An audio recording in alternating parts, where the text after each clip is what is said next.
তো আজকে ক্লাস হবে স্ট্র্যাটেজিক ম্যানেজমেন্ট অ্যাকাউন্টিংয়ের 5 নম্বর অধ্যায়, কোয়ালিটি কস্টিং,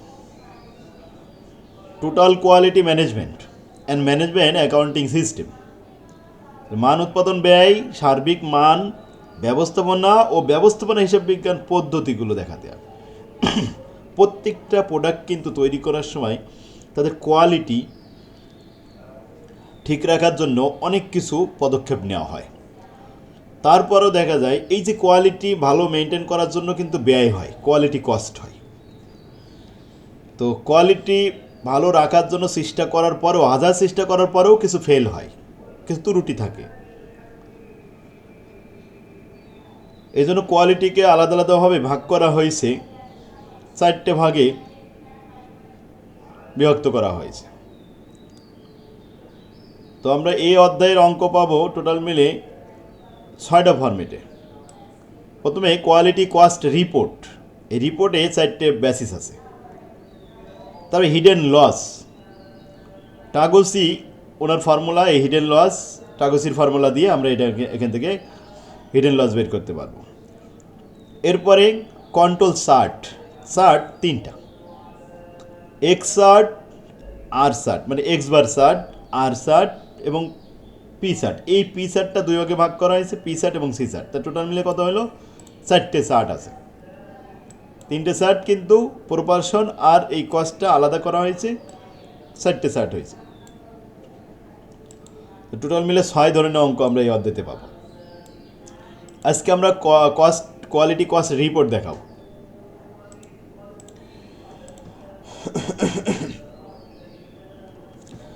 রিপোর্টে 4টা বেসিস আছে।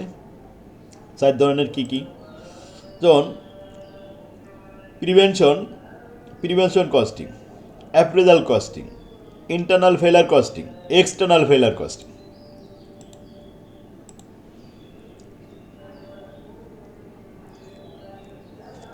প্রিভেনশন কস্টিং প্রতিরোধমূলক ব্যয়। এই ব্যয়ের অন্তর্ভুক্ত কোন কোন আইটেম হয় সেগুলো আমি এখানে 12টা তালিকা করেছি, এর মধ্যে থাকবে সব। প্রিভেনশন কাজ শুরু করার পূর্বেই প্রস্তুতি নিতে হয়, তার জন্য যে ব্যয়গুলো করা হয়।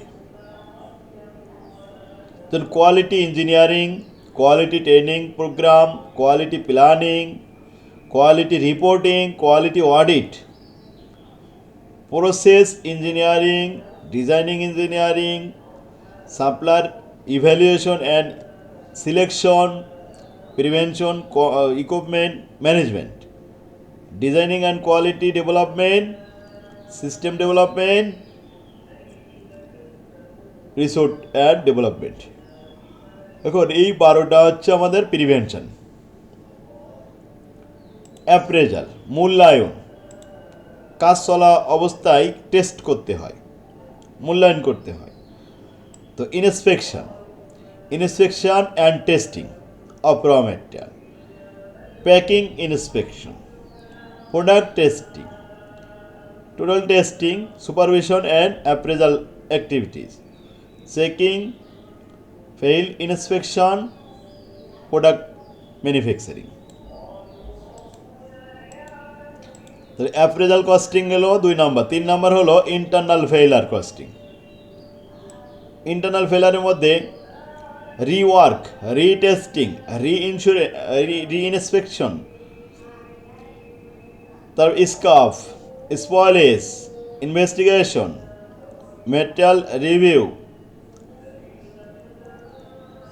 Breakdown maintain.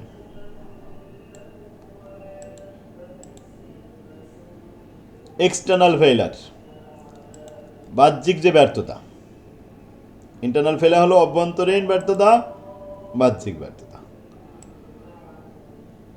বাহ্যিক ব্যর্থতা হলো product liability, repair, product recall, liability claim, customer support, warranty claim, return and allowance.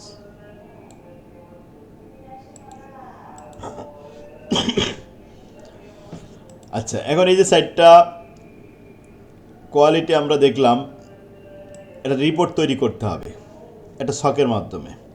4টা আলাদা আলাদাভাবে ক্লাসিফাইড করে দেখাতে হবে। দেন প্রস্ত 4 মার্কেট এরকম বলবে from the following information classify the quality cost as prevention cost, appraisal cost, internal ফেলার কস্ট, এক্সটার্নাল ফেলার কস্ট। কয়টা হলো? 4টা।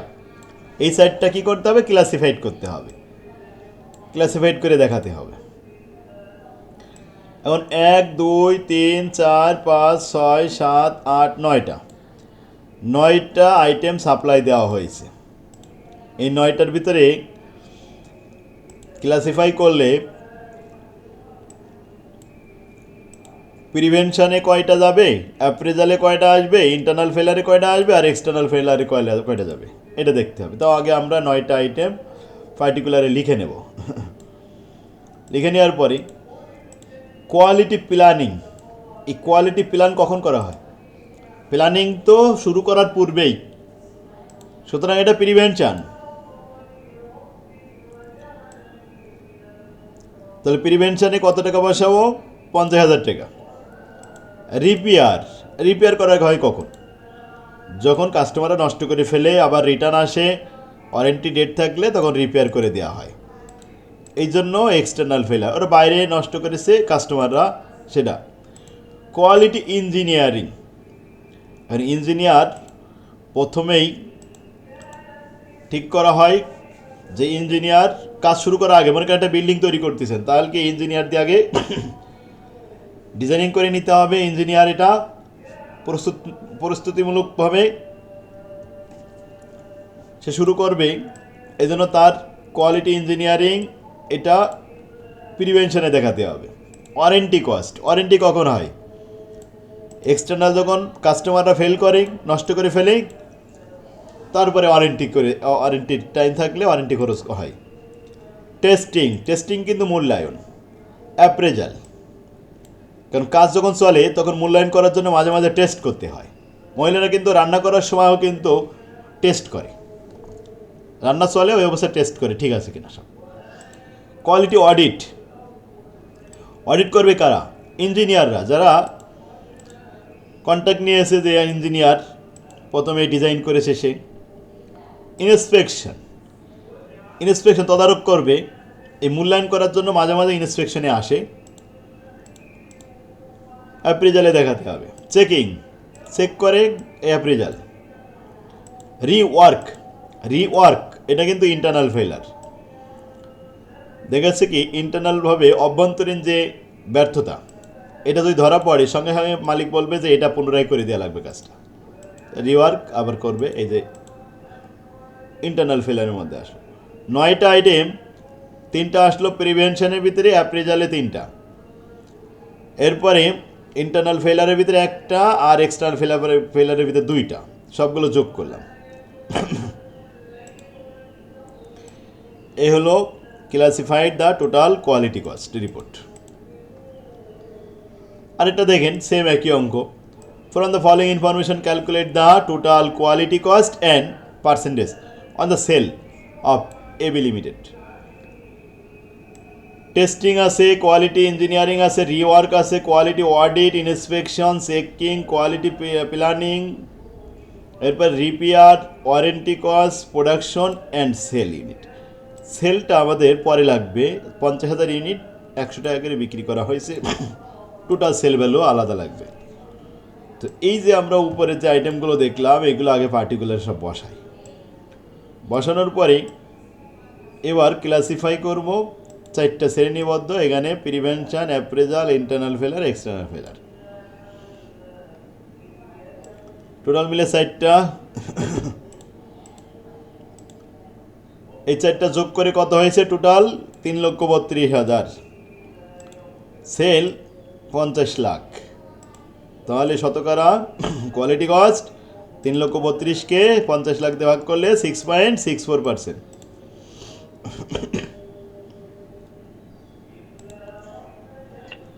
স্যার বলেন। স্যার আগের অঙ্কেতে তো কোয়ালিটি অডিট ছিল অ্যাপ্রেজালে, এখন দেখি প্রিভেনশন কস্টে, কেন স্যার? কোয়ালিটি অডিট এই যে 1 নম্বরে আছে প্রিভেনশনে, 2 নম্বরে আছে কোয়ালিটি অডিট প্রিভেনশনে। কোনটা বলতেছেন আপনি? ঠিক না? ও আচ্ছা আচ্ছা, ঠিক আছে। ঠিক ঠিক স্যার, আমি বলছি অ্যাপ্রিজাল এটা। আচ্ছা, 3 নম্বরে আসেন, সেল দেওয়া রয়েছে 50 লাখ টাকা। এটা কিন্তু পার্সেন্টেজ বানানোর জন্য কাজে লাগবে সেলটা। আর এখানে যে আইটেমগুলো আছে সব আইটেমগুলো আমরা আগে ক্লাসিফাই দেখাবো। ক্লাসিফাইয়ের ভিতরে প্রিভেনশন, অ্যাপ্রেজাল, ইন্টারনাল ফেলার, এক্সটার্নাল ফেলার,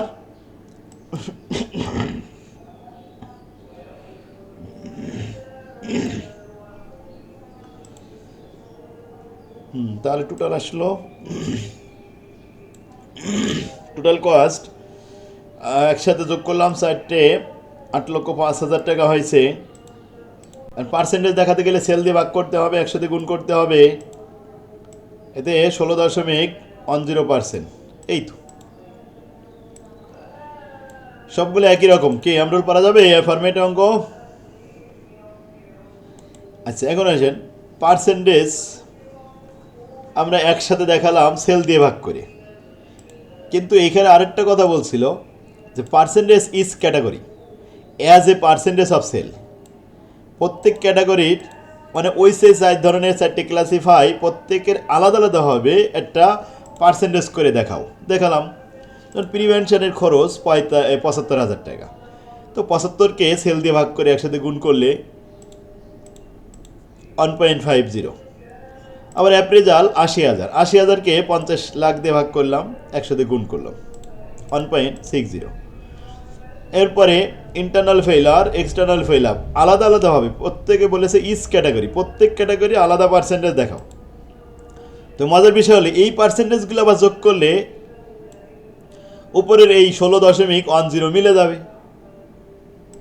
বুঝতে পারছেন? এখন এইটা যদি আবার বলে পার্সেন্টেজ না করে ডিগ্রিতে দেখাও, আচ্ছা ডিগ্রি দেখাতে হলে কি করতে হয়? এই 100 জায়গায় এখানে লিখতে হয় 360। 360 লিখলে এবার ডিগ্রি হয়ে যাবে, এত ডিগ্রি এত ডিগ্রি, এত পার্সেন্টেজ থাকবে না তখন। বুঝতে পারছেন?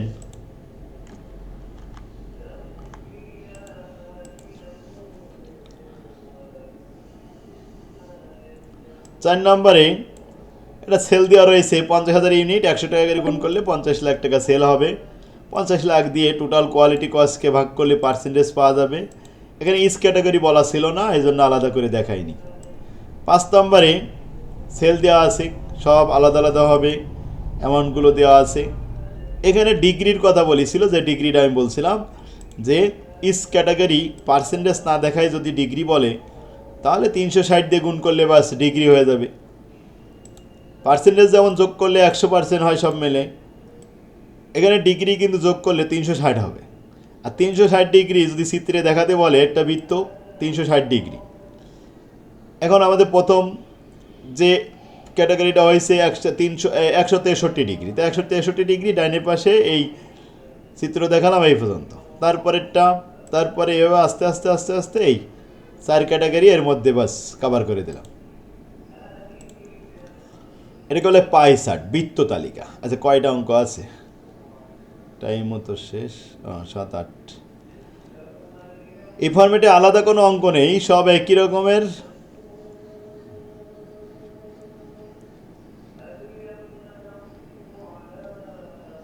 বাইশে আসছিল এটা, আপনারা 23 সালে, তাহলে তো 11 লাগবে না। অঙ্ক তো আছে সংখ্যায় 12, 13, এই যে 20 একটা অঙ্ক আছে, এটা করা লাগবে 20। এটা 14 নম্বর অঙ্ক। আচ্ছা, তাহলে এক কাজ করে এই ফরম্যাটে শুধু 22 সালের অঙ্কটা বাদে বাকি অঙ্কগুলো একটু দেখে আসেন, যেগুলো সমস্যা থাকে সেগুলো সমাধান করে দিয়ে তারপর আমরা হিডেন লসে যাব। এখানে 6টা ফরম্যাট, তো এক এক দিনে অবশ্যই একটা ফরম্যাট শেষ করতেই হবে। প্রয়োজনে এর পরবর্তী একটা ক্লাসে 2টো